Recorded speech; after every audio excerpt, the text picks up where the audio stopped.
Hello, Fuck It, I'm 40 listeners. This is Kelly Bell, and Racing Tiger! all right, she's a little bit muffled, but she's in a car driving home, and we are recording via Zoom today.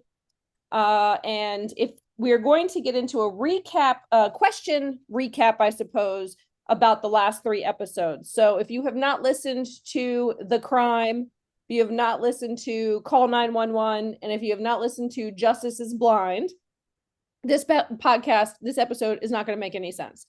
So go listen to those three and then come back. So these are questions that were brought to our attention in reference to those episodes. But And Tracy, I'd say these are probably more generalized questions, not so much specific. So yeah, this should be pretty easy to get through. Go ahead. well, before we get into it, Tracy, I wanted to tell you a funny story about my son today. Oh, go for it. Let's do that. We like funny. we you've met my son. He's special. And and he's very special. So the other day he asked me if he could get like teeth whitening strips. Okay, fine, whatever. I actually had some in the house and I was like, here you go. Read the directions. Pretty self-explanatory. You've used teeth whitening strips before, right? Yes, I have. Yeah, I find them to be very awkward and I don't like them. it's gross. It's kind of weird. Yeah. And then, but you put them on, and after about like 40 minutes, you take them off, you brush your teeth, right? Right. Well, he put some on this morning before school. They had a 2 hour early dismissal or early or whatever, 2 hour. 2 hour delay. Yeah. And he decides he's going to put these teeth whitening strips on. Well, Michael, I'm on the couch answering emails because that's my desk. Right. I don't get a desk. Michael gets a desk. I don't get a desk. I'm answering emails, and all of a sudden I hear, Fletcher, what are you doing? He's like, you don't eat with those in. He was like, what are you doing? And he was like, I don't know. He's like, did you read the directions? Fletcher's like, well, yeah. And he was like, you're not supposed to eat. He's literally eating and drinking No. with How the strips. can you even? Oh, I don't even know that needs to. Your son is the reason why we have dumb shit directions on a box. He's the reason why it's like autopilot does not mean you stand up and you can walk away from your vehicle. Like he is right. That right. reason. Yes. Right. He's the reason why on the silica packet you get with your shoes, it says do not eat. That's exactly right. 100%. I love him, but good God almighty. But also, when you have those in, while it's not like everybody knows what they feel like, and if you don't, it's basically a chemical that's on a clear strip you wrap around your teeth. And you don't want to swallow it. It tastes gross. So I end up and it has like a hydrogen type reaction. They also get a little like, I don't know, bubbly a little bit, right? There's kind of a thing that's happening. And so, I also I usually, if I've ever done them, I have like a mouthful of spit by the time I'm done.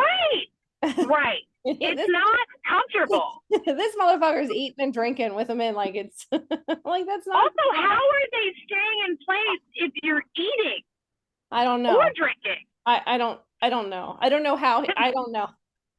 And they weren't. Is the answer they weren't? Because I have to, if I've ever used them, and I have not used them in years, because my dentist basically told me they're not doing anything for me. So I was like, okay, she seems smart, so I'm not going to do it.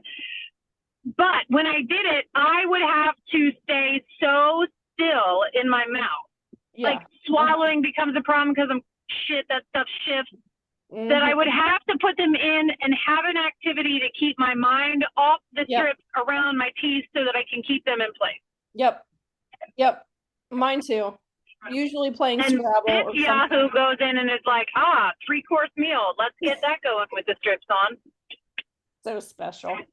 What a ridiculous set of circumstances. He's also the one, like I said, I had we talked about this before, where we have the refrigerator in the shed, and we said, go ahead and put the leftover pizza in the shed. And he legit put it in the shed, on the floor of the shed. Pizza was gone by the next day. Right. Our fat little raccoon in the neighborhood, he ate well that evening. That's for sure. Good night. That is so funny. That is so. Yeah. Hopefully, he finds himself a good partner that will fill in the gaps. Because there may be a couple. There may be a couple. Yeah. Good Lord. That's just funny. That's just funny. That's like there's no street sense to him. There's none. He's super smart. He's super smart. He can memorize everything. Everything. Like I remember when he was a kid and we got him one of those like Lego books for Star Wars or whatever. He can talk about shit. I'm like, I don't know what you're talking about. Like you're saying words, none of which together make sense to me. But good for you. He can like recall that shit. But street smarts, oh, he did not get that from me. Nope. That's where Charlie comes in. She's almost like over street smart. Like it's like too much. Yeah. Too much that she may be running a gang at some point in her life just because the Charlie Mafia. She already has way too much credit on the streets and she's not even run them yet. Like for some reason her name's out there is like, if there was a magazine for up and coming gang members, like, Forbes 30 under 30, 40 under 40, it's like, the next gang leaders to be on the lookout for. Charlie. Mafia. Yeah. She's one to definitely understands. Yeah. Anywho. So the point is, she's not gonna be like break the law type. What she's gonna do is have a gang of artists and they'll tag everything. That's what's gonna happen. They'll tag everything. And it will be in random colors.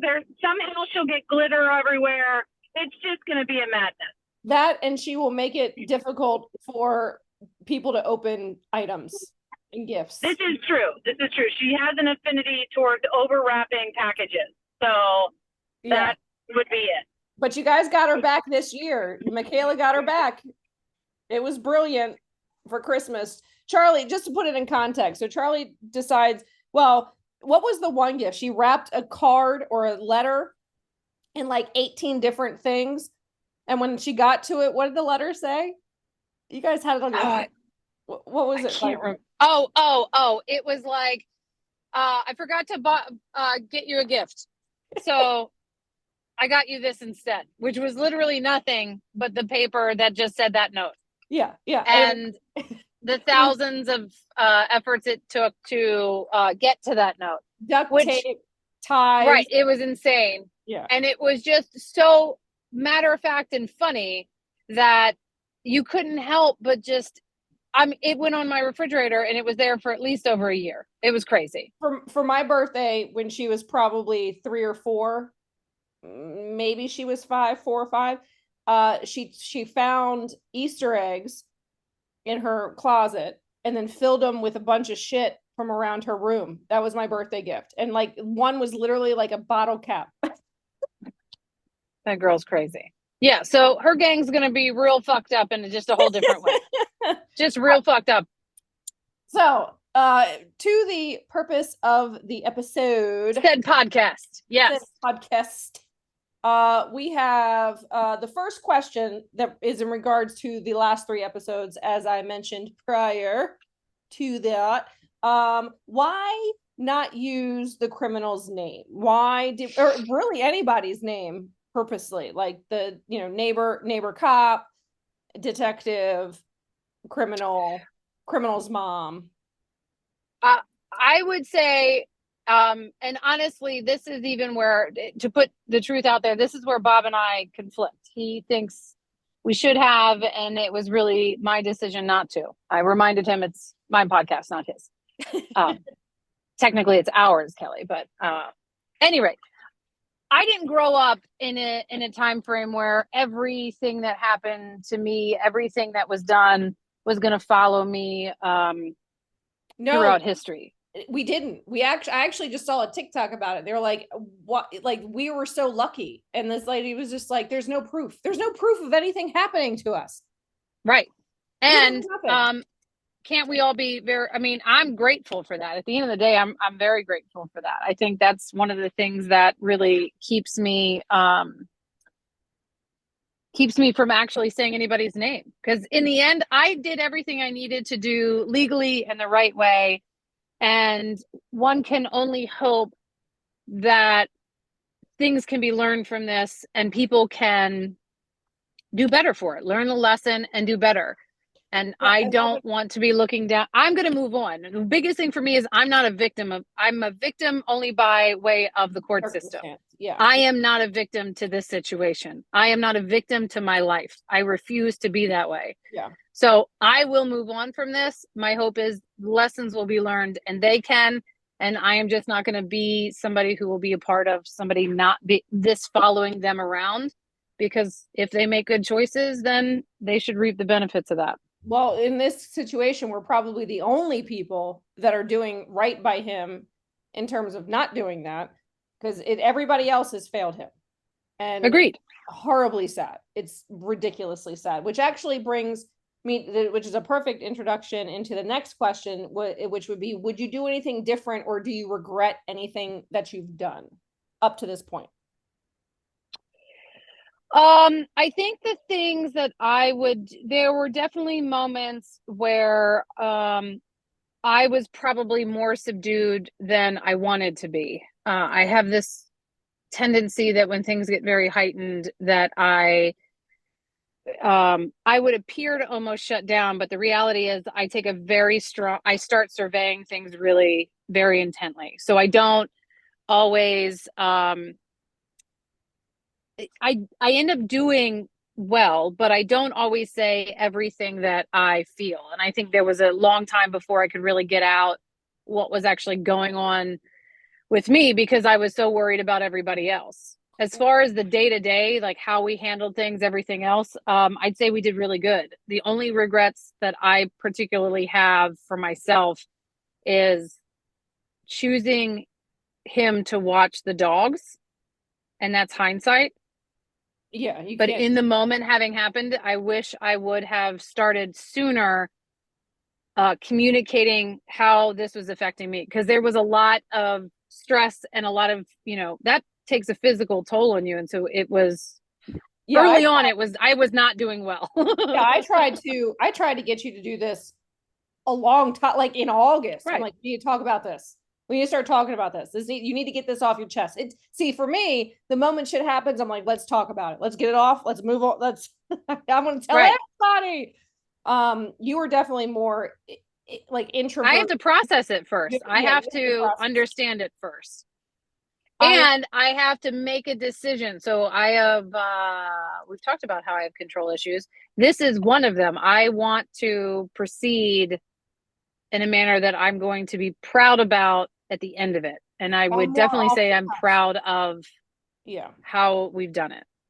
Well, I will say, like, in terms of what you're saying when you shut down, we definitely were in situations like I feed off of emotion. I can read a room, and it's weird. It's weird how I actually have a physical reaction in certain situations.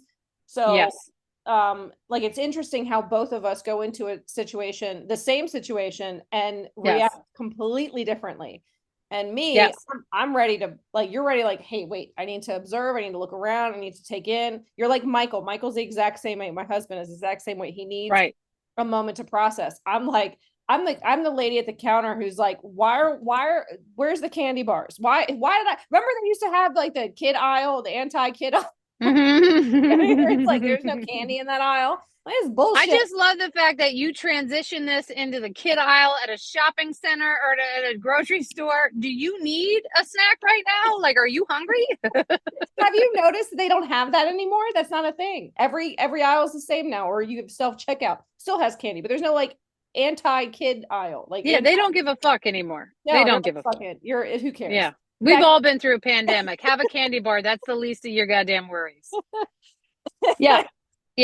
I think it's also worth saying that I will never forgive these kids for what they did. I think so. Even in my choices, it is not forgiveness. I don't believe that, you have to forgive to move on. I don't believe that shit. I cannot forgive this person, and I can move on just fine, but I will never forgive these kids for what they did. I feel like I went through a personal situation, which I understand exactly what you're saying. It's not, and I love, and it's interesting how when people are like, forgive, you'll feel better. I'm like, no, really, Mm-mm. to me, I can cut you out of my life and I will be completely fine. Having you in my life, if you are nothing but toxicity, that to me just creates more stress and more whatever. I'm all about I don't have to forgive you. You, if you're not going to apologize, if you don't give a fuck about me, I don't have to forgive you. I don't care. I'm going to cut you off. I'm going to send you on your way and I'm going to be done. And I'm okay. For me, that is how I guess technically forgive. I just don't need you in my life interrupting my life. I don't have Right. to have So you you're touching on a good point. The issue isn't about, in my opinion, forgiveness. It's about stopping, not allowing somebody else to take your power. correct. That's And exactly. that is where I think so I am not somebody who believes that. Just like I don't forgive him. I won't forgive him. If he turns his life around and 40 years from now shows up, let's hope he doesn't show up to my new doorstep. But if he does, apologizing, okay, have a great day. Still don't give a fuck. Still don't forgive you. Because even with apologies, for me, if you can apologize all the fuck you want, but if you don't show it with action, I don't care. Your apology means nothing. Right. It's words. It's words that are coming out of your mouth. What is, remember, what is it? Sticks and stones may break my bones, but words can never hurt me. You can say whatever the hell you want. I don't care.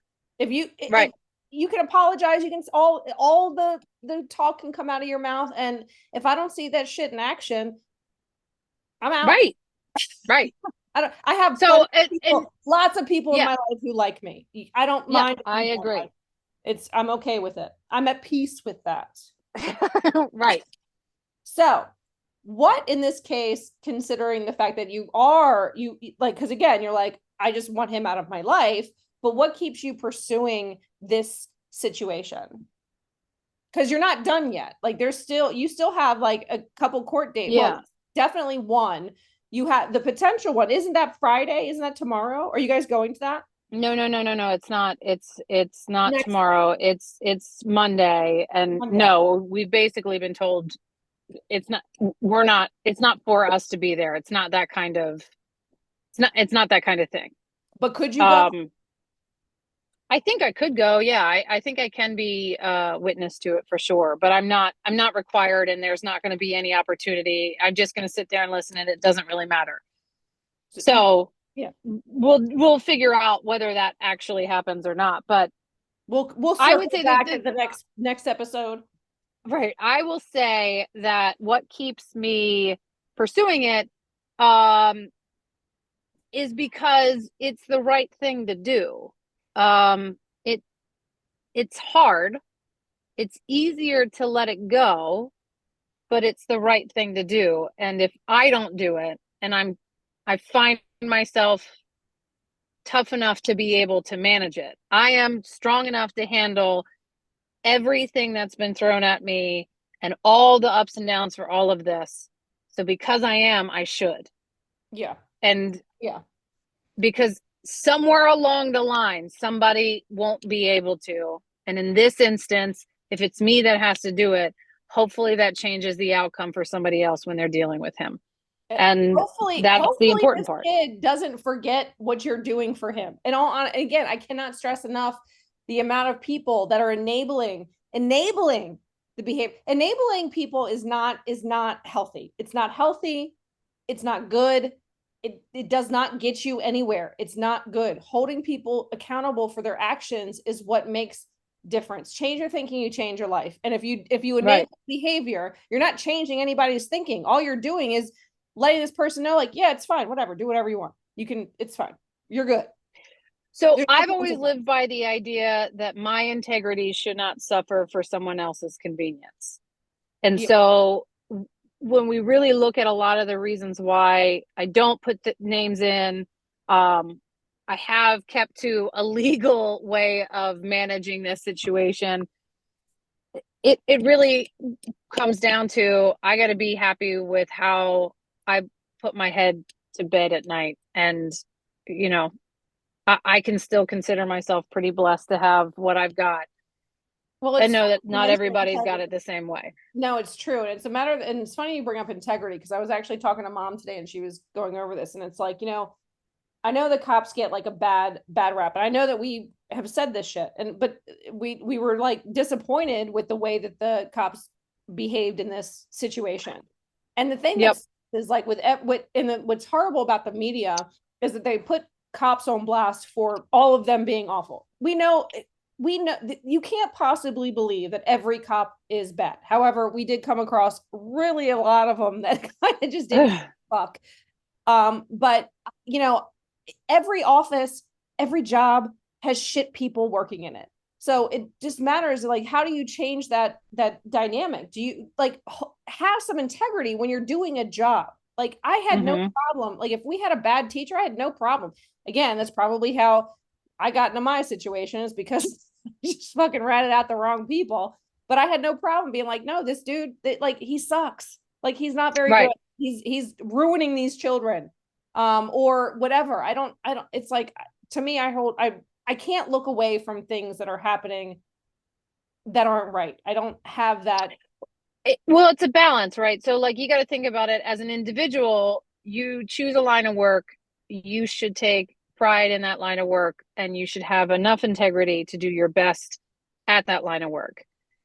On the reverse end, and for rightful reasons, there have been individuals that have caused the media to come after cops in general.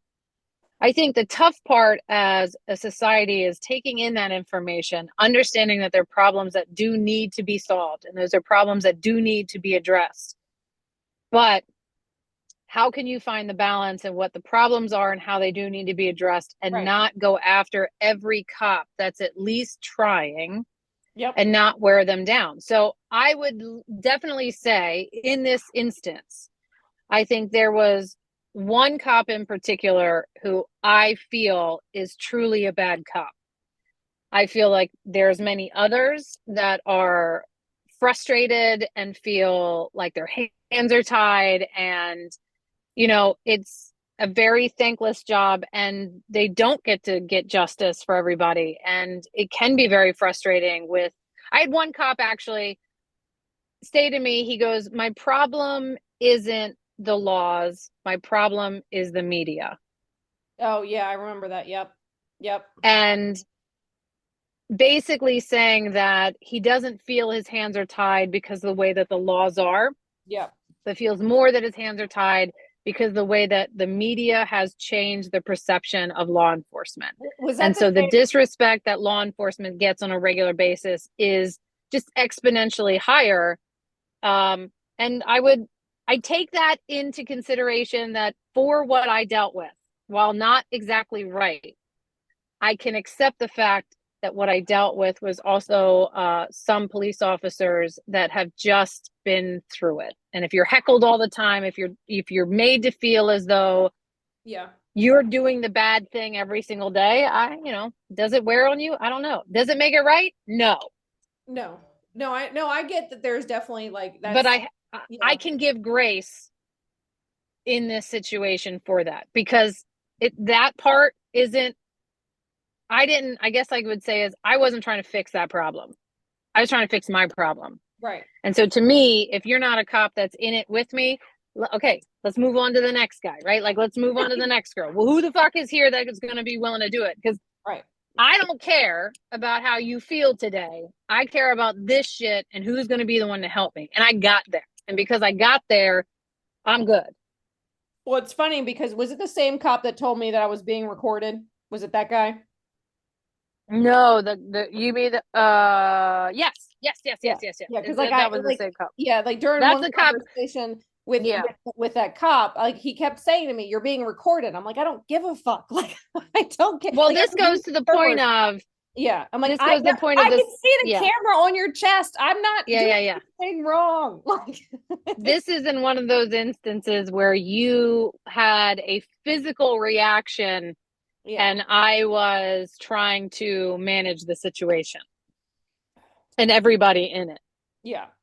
But it is interesting because, he kept I get it. I get the idea behind it. I understand where his hands are tied. I just wonder, as a person like me who is very invested when I get into a job, very invested. I don't give a fuck how much money I make. I never have. I don't care. I just kind of go into a position and do what I got to do. And I'm going to be the best. Like if it's even waiting tables, I'm going to be the best goddamn waitress in the place. Like I'm just, Right. it's just in my nature. It's just how I do.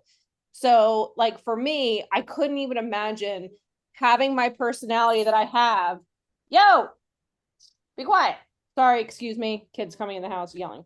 I can't even imagine being in a situation like going into a cop position and having this sort of work ethic and being told basically you need to just not be you and not do your job. Like or change the job up so that it doesn't seem right. Like it doesn't seem like you're not helping the victim. You're more helping the criminal get away with whatever's happening and not holding people accountable for their actions. And that would be a very hard job for me. So I do have my heart goes out to people who want to be in that position for sure. Yeah. But sorry, I had to shut the door. So loud. So anyhow, those were all the questions that I had. I know you had a couple. Yeah, so I actually thought it would be fun to sort of ask you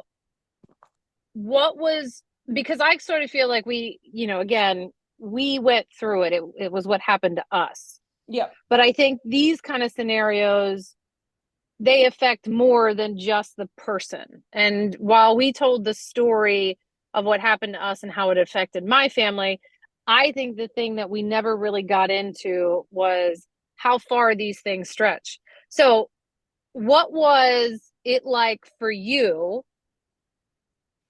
when you started to learn what happened to us? Questions.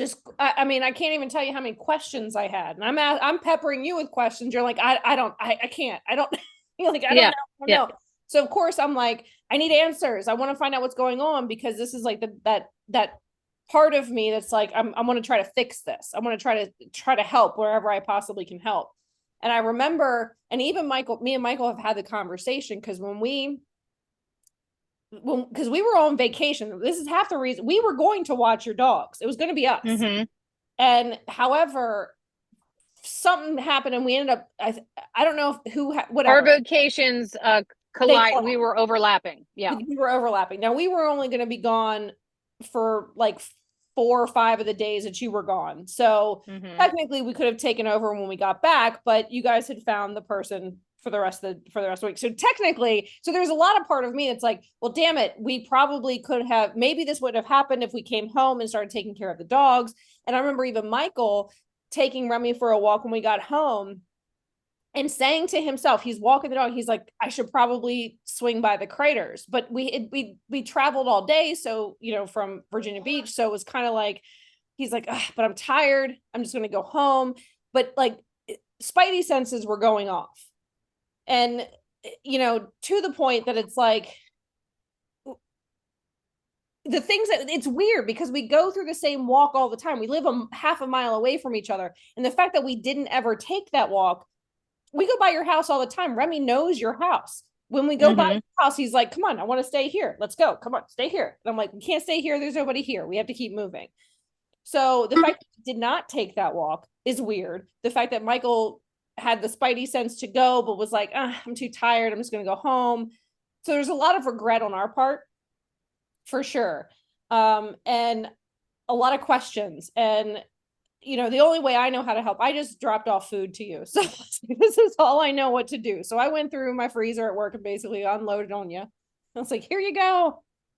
Because I know who would want to fucking cook after that shit. And we don't have anywhere to eat. So who would want to cook? Well, yeah, I would say that certainly the food helped. I would also say that it was like the constant, Bob and I never had any feels about what did or did not happen with regard to you guys. It would have probably been the same way that we would have responded as well. So there was none of that. I would say the thing that we always appreciated is the fact that, you know, when it mattered, you all always showed up.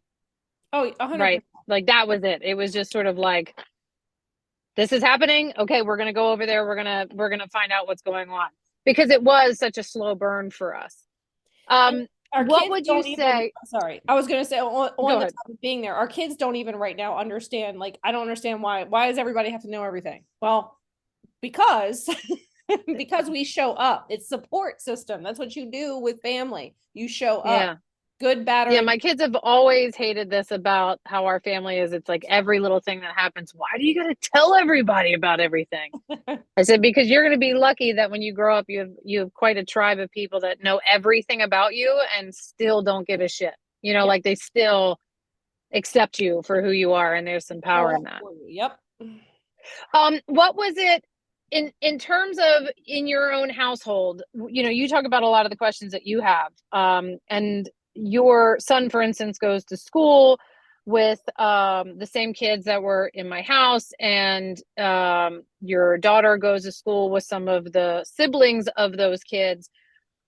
Did they have any concerns or reactions or anything in terms of like, now we all know this could have effect on them as well? Well, my son from actually my son he's definitely a theater nerd, and again, I love him to death, but he's not the most popular kid in school, and he does not like, he kind of keeps to himself, but he knows the criminal. He had classes with the criminal, and he always made fun of the criminal, because it's weird, because even when I met him, he was different when I met him in person than what my son describes him. And my son describes him as oh fuck, now I can't remember, from Breaking Bad. What is the character's name? Not I did not watch I it that know you much. didn't I don't. watch So it. I don't know the characters. It's fucking Fletcher. This is lowbrow right here. This is lowbrow podcasting, where you are calling into another room to get your answer. I could probably Google it. So why do you even try to reference movies? I just don't understand why you even give it a try. Breaking Bad. Who's the character that you said the criminal reminds you of? Walter White? No, the other guy. Jesse Pinkman? Oh, Jesse Pinkman, yeah, from Breaking Bad. Yo. So no more. Just stay quiet. Yo, he said, yo, science, bitch. It's so he says that's who he reminded him of, was Jesse Pinkman. So of course, like when this all went down, he was like, you know, Fletcher was actually like not surprised. He's like, yeah, that dude's fucked up. Like he's a mess. But again, he has the kid had different personalities for different places that he went, because that's not the kid that we saw. Right. The kid that Fletcher described, once we all went, he's like, oh yeah, that's Jesse Pinkman. Like, what? Like, that's insane. And I can't believe that I've made this reference to you like 1,500 times and you still have not watched that show. No. My last question for you is, outsider looking in, would there be anything you thought we could do differently? Like, would you advise people to do something different than what we have done? I can't. No, I can't. No, I can't. You stayed strong. You kept doing what you were supposed to do. You know, I mean, again, hindsight, don't let him watch your dogs, but you know, right. You can't change that fact. But your motivation to stay forward with, to move forward and stay forward, I think is important, especially once you hit up with the law and you were in court. I think that is even more telling about how you needed to stay strong and you needed to keep going, because you had the judge and the district and the state's attorney were fighting for you. The judge, right. Now the judge was fair in terms of the law and followed the law, which may not have been fair to you, but you could tell that he is frustrated too. Yes. In terms of what has been happening. And it just happens to be your luck, well, or unluck, that you know, the laws for juveniles has changed. And had just changed had just by the time we got back from vacation. now, Like, what's it interesting, just, I wonder, like, what doesn't make any sense is like, well, how come you couldn't? How come you couldn't like it? It started before the laws changed. So oh how yeah, come you couldn't right. use, you know what I mean? I'm sure. Why wasn't there a fucking loophole? Right, there has to be a loophole. Again, when I guess when laws change, shit's a slow burn, and you don't know what's going to happen. But Right. other than that, I would think that what you guys did, and even still staying on top of it and making sure you're going to the, because I mean, you're going on what, 9 months, 10 months? You'll be a year come June something, end of June. Yeah. So, I mean, that takes stamina. Yeah. But I would agree. And we said this before, but the only way that you're going to be able to get to see justice for yourself is to really push forward. I listen to a lot of murder podcasts, and the only people that get anywhere are the ones that whose mom is screaming from the rooftops, and who's, you know what I mean? It's like, I'm not giving up on this. I'm gonna be in your ass until I get something, even if it doesn't turn out in your favor. I think it's definitely turned out more in his favor, in the criminal's favor, unfortunately, and to a detriment to his future, which is, again, I cannot describe to you enough how much I can't even, like, children need structure, and if you don't give them structure, they do stupid shit, and this is so. Last question that I would have is, what is the lesson that you learned from this experience? Find somebody to watch my dogs outside of my house. That's essentially it. Find somebody who loves. Now, luckily, Remy is loved by my next door neighbors. Love, love, love, and he loves them. I mean, to the point where he watches out the window to see when the garage door goes up so that he can go outside and play, because that means they're outside. Right. You know, and I have mom and dad or whatever, but I mean, you have 2 dogs, and you have 2 pit bulls, so it's a little different for you. I have a 8-pound Shorkie. You know, he's fierce.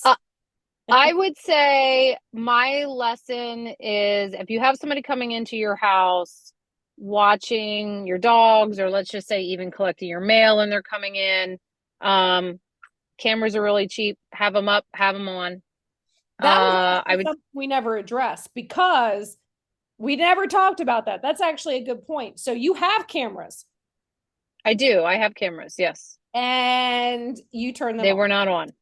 Yep, they were not on. And explain why you turn them off. Because I obsess over my cameras in my house. Reminder, I'm a control freak. So I always have cameras on in my house, and my dogs trigger those cameras constantly. I've got them all on the on the points where it matters, and they were constantly going off. And the kid had, like I said, we'd done it. He'd done it like 5 times, no issues. I had the cameras on with him before, never had a problem, but I was gone for a bunch of days. And I needed a break. Vacation ever. Right.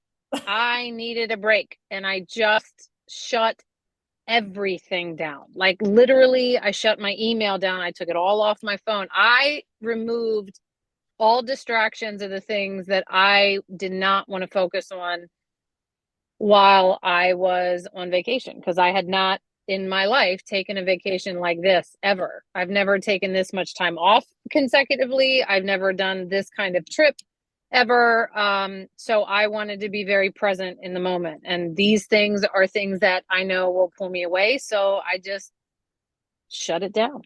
So hindsight means that next time you'll check back in, maybe. Oh, it'll never happen again. It'll never happen again. And in truth, the amount of security I have in my house now, even from this, like the things that I learned to even add on to it, is insane. Like, you're not getting away with shit in my house anymore. Yeah. Because you did. And people will show up. Something happens, people will show up. I know I can't rely on anyone else. So I made it so I don't have to. Let's just say that. Yeah. I think that's a good point to be made. And again, just if you go on vacation and you have cameras and you decide to turn them off, I think it's best to maybe like check in occasionally. Just Right. The point is, when you think it's not going to happen to you, it can. yeah, We're proof of it. Yeah. And when you get in your mind, everything's going to be fine, it just might not be. And I think that's the thing that sort of blew everybody's mind, is the fact that this went so wrong. Yeah. So wrong as far as it could go. And we just went thinking this just, kid who's always watched our dog is just going to come in and continue to watch our dogs, and everything's going to be fine. Yep. So you gotta be prepared, people. Be prepared. Be vigilant in your life. Enjoy life, but be vigilant. And cool. Stay strong. I think we've come to a good way of stopping. Lessons learned. Here we go. This is it. No more on this. We're moving forward. We're back to the standard episodes that we always bring to you on a regular basis. Thanks for sticking with us. Right. Unless there's an update, but it will probably be much shorter. No more episodic podcasting. It's tough. So thanks, guys. Appreciate y'all. See you next week. Close out as we always do. 1, 2, 3. Don't be a dick. Try that again. You sucked at that. 1, 2, 3. Don't be last time. 1, 2, 3. Don't be a dick. All of those things. Bye, people. Bye.